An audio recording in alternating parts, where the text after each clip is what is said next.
You are listening to the Autism Mom Coach when you are rigid.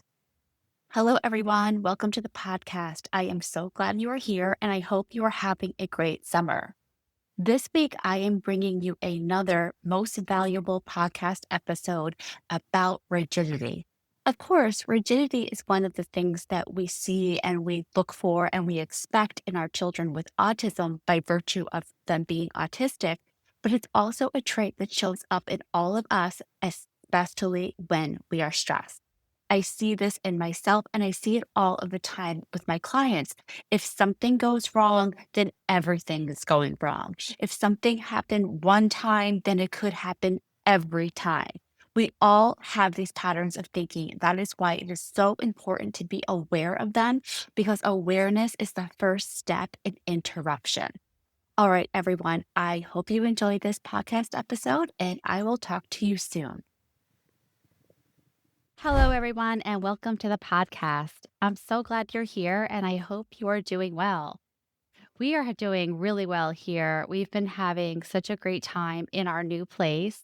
We just moved in last week and it's been pretty busy, but all in all, it's gone super well.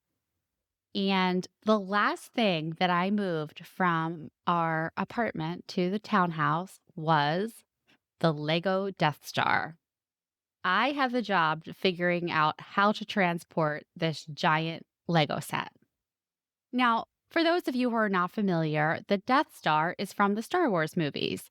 It is the Empire's moon sized space station, and it can blow up planets and fun things like that. The Lego version of the Death Star is 4,000 pieces. My son had been asking for this Lego set since he was 7 years old. And I always told him, no, we're going to wait until you get older. When you have more experience and more patience, that'll be the appropriate time to do it. And so, sure enough, the perfect time came when COVID hit. And he was 13 years old. He'd put together tons of Lego sets. So we knew he had the skills to do it. And it just seemed to be the perfect thing to do during quarantine. And it was. He was beyond thrilled to receive it, and he had so much fun putting it together, and he was just so proud of himself because he put it together in just a few weeks, and that was with me urging him to take breaks, and he was just having so much fun with it. So it was overall just a really nice experience. But now, 2 years later, this Death Star is actually my Death Star because my son can't even stand the sight of it. A few pieces fell off, a few went missing, and boom, the Death Star was dead to him. It was either perfect or it was worthless. And I found this so frustrating, and I have a lot of thoughts about it. And some of these thoughts are Legos never work out. There is always a problem. He can never just enjoy himself. I wasted $500 and this was a fail. Notice anything here? Thought work has been really eye-opening and humbling for me, noticing all of my all or nothing thinking and all of my rigidity. And it's not just me. I see this in my clients all the time. And it seems ironic at first, right? We're raising kids with autism. They are the ones with all or nothing thinking. They are the rigid ones, right? But guess what? So are we. And sometimes, maybe even more so. I want to talk to you about all or nothing thinking, how it shows up, and how it makes perfect sense, but also what we can do to manage our minds when we find ourselves in these either or situations. So, first, all or nothing thinking is usually defined by pairs of opposites, such as something or someone is good or bad. And this is all over the place in the autism community. Take, for instance, ABA therapy. Love it or hate it, no in between. Puzzle pieces, that's a big one, right? For some people, it's either the greatest thing or the worst thing. Something is either working or it is not. Think vaccines, medications, speech therapy. But it can also show up as believing there are only two choices to something. For example, do you remember the character Walter from the Muppets movie? This was the 2011 version. In the song, A Man or a Muppet, the character Walter is having an identity crisis caused by the fact that he sees both sides of himself and the belief that he is either one or the other. That is what all or nothing thinking tells us. And when you start looking for it, you will find it everywhere. And it's everywhere because it comes so naturally to the human brain. It provides our brains with certainty, and brains love certainty.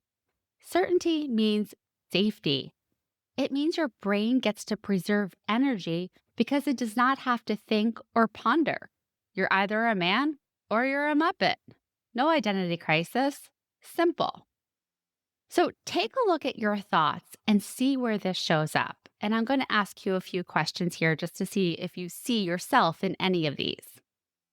Are you telling yourself you have to implement a therapy exactly as prescribed or you're doing it wrong? Do you tell yourself that your child is either progressing or regressing? Are you telling yourself that you can only feel loved by your child if they say the word, I love you? Do you tell yourself that you need to cut someone out of your life because they did something you dislike? Are you telling yourself that you have to give up on living your life because your child has autism? Do you find yourself thinking your child will either be 100% independent or 100% dependent on you? These are all signs that you're currently in all or nothing thinking. You are being rigid.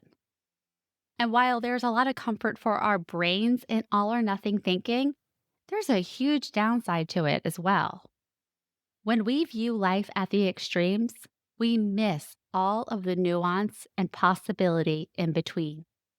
We cut ourselves off from our own creativity, resourcefulness, and resilience when we opt for the comfort of mental shortcuts over the discomfort of shades of gray. And when it comes to our children, when we view their happiness and success as either or, we set ourselves up for heartache and we miss all of the magic in the middle. Back to the Death Star. If I were to view this with all or nothing thinking, here is what I would be letting go of. The excitement I felt when I ordered this for my son. The anticipation I felt when he opened the box. The utter joy of watching him jump up and down and scream with excitement. The pride of watching him diligently building a complex set. And all of the feels of seeing him taking pride in his own accomplishment. All of that gone. Because why? A few pieces are no longer together? No thanks. I'll keep the good and the amazing if it means it comes with some disappointment. The space between all or nothing is vast. So the next time you feel yourself in black and white thinking, ask yourself these questions. How could the opposite be true? Where could I be wrong about this? What could a third option be? How could both of these things be true? Get curious with yourself, take a look, see where all or nothing thinking is coming up for you, and challenge yourself to find a third or fourth or 10th option. Thanks for listening to the Autism Mom Coach. If you are ready to apply the principles you are learning in these episodes to your life, it is time to schedule a consultation call with me. Podcasts are great, but the ahas are fleeting.